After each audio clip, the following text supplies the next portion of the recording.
With me is David Schulhof, the founder and CEO of MUSQ, the music ETF, which is traded here at the New York Stock Exchange. Explain this, the MUSQ ETF. What is this all about? So I'm the founder and CEO of the first music exchange-traded fund, giving investors total exposure to music industries worldwide across streaming and content and live music events and ticketing. Yeah, it's kind of shocking that that has a good one, that you're the first one. So explain what your top holdings are. Well, that's precisely the reason, because now you have so many music companies around the world. There really weren't enough public companies. So today we have close to 30 holdings in the fund. We have companies like Spotify, Live Nation, Tencent Music, CTS Eventum, companies like Yamaha, K-pop companies, companies in Taiwan, China, Japan. 40% of the holdings are international equities that a lot of people really aren't familiar with. People know Universal Music Group and Warner's and Sony, but we give exposure to all these companies around the world. Yeah.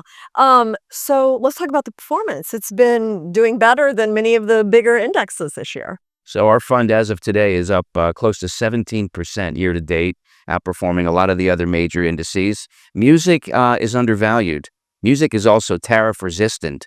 It's not impacted by a lot of the volatility you see with the other industries today that are impacted by tariffs. Streaming, content, live music doesn't really have an impact. In fact, in good times and bad, people are buying music.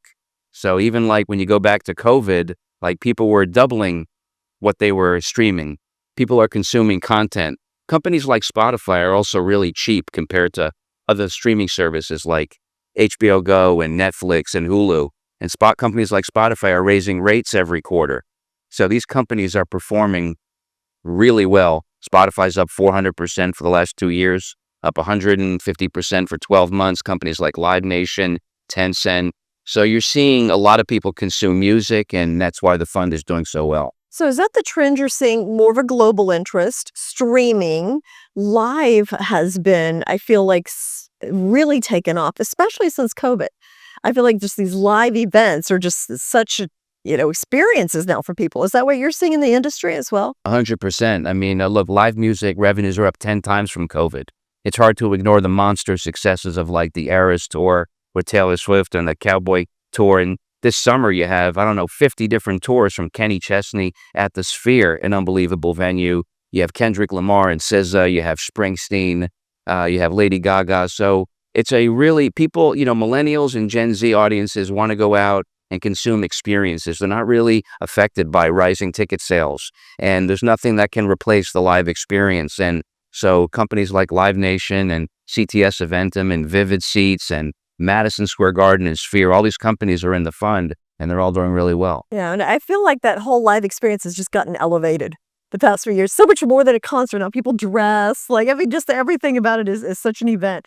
And you mentioned global. What are you seeing globally? Same kind of trends as what you're seeing here in the US, live, streaming? Yeah, so if you read the Goldman Sachs report, Music in the Air, it just came out. Lisa Yang is their top analyst. The industry's doubling to $200 billion in the next, 8 to 10 years, right? Paid music streaming subscribers are now, over 1 billion. That's going to be doubling. Growth rates are anywhere from 6 to 10% domestic and as high as, 15 to 20% in the emerging markets. Cell phone penetration for streaming services really hasn't impacted in like a lot of the emerging markets, right? So you're going to see a lot of increased paid streaming subscribers in the emerging markets where cell phone penetration is growing. And so as a result of that, the industry is doubling. More people are consuming music.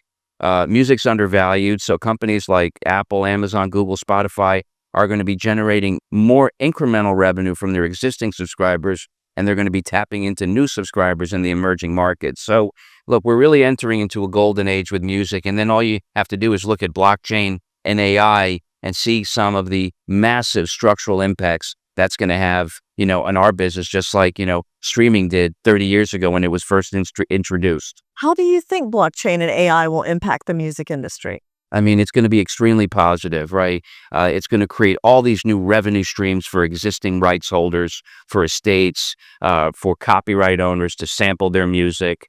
Blockchain is going to create a direct payment rail right? For copyright holders and those using music. You don't have to wait around and wait for pieces of paper to show you revenue statements on on radio spins, right? Everything now is going to be transparent, available online.